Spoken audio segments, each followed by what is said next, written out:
প্রথমে তোমাদের একটা ভিডিও দেখাবো, তারপর ভিডিও সব থেকে ফানি ফানি কমেন্টগুলো পড়ে শোনাবো।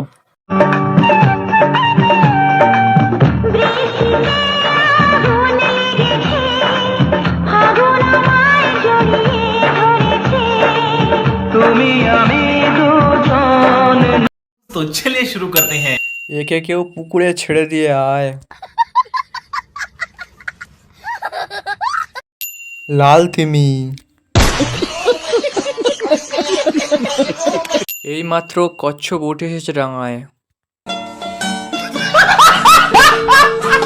ভূত চতুর্দশীতে ভূত ধরেছে।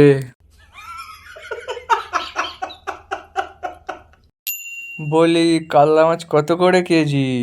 1 কেজি নিতাম তো তাই। জলহস্তি কোথায় ছিল?